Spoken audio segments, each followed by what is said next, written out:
अपने ऑफिस के कमरे में बैठा मैं हमेशा की तरह काम में मशगूल था। मुझे खनकती हंसी सुनाई दी। यह हंसी पहले तो इस ऑफिस में कभी भी नहीं सुनाई दी। आखिर किसकी हंसी है यह? छनकते घुंघरूओं सी।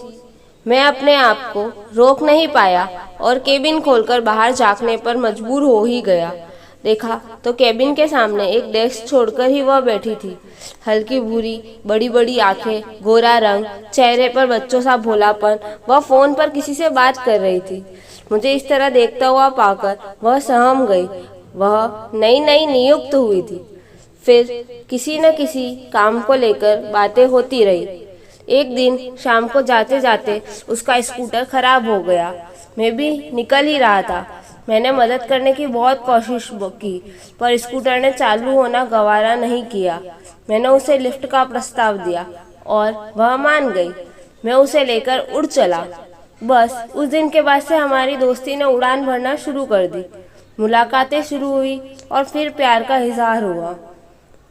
21 फरवरी 1994 का वह दिन आज मुझे याद है, जब हम दोनों ने पवित्र अग्नि के फेरे लिए। विवाह बंधन ने हमारे प्रेम को मजबूती दी। मैं अपने आप को इस दुनिया का सबसे भाग्यशाली पुरुष मान रहा था और बाद में भी यही हुआ। उसने मुझ पर अपनी सारी खुशियां कुर्बान कर दी और बदले में मैंने उसे कभी दुख न देने का वादा किया। आज इतने वर्ष बीत गए, लेकिन हमारा प्यार आज भी वही है, वैसा ही जैसा सालों पहले था। कुछ समय से मैं काम में बहुत मसरूफ हो गया और समय नहीं निकाल पाया। उसने मुझसे कुछ भी नहीं कहा, कभी कोई शिकायत नहीं की।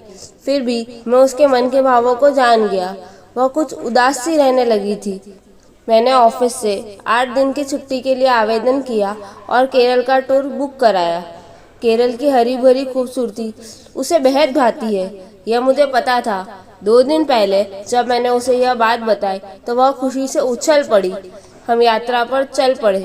ट्रेन में खिड़की के पास बैठकर जब वह बाहर का नज़ारा देख रही थी तो मैं उसे देख रहा था। मैंने देखा उसकी बड़ी बड़ी भूरी भूरी आंखों में बच्चों सी चमक फिर से जिंदा हो उठी है।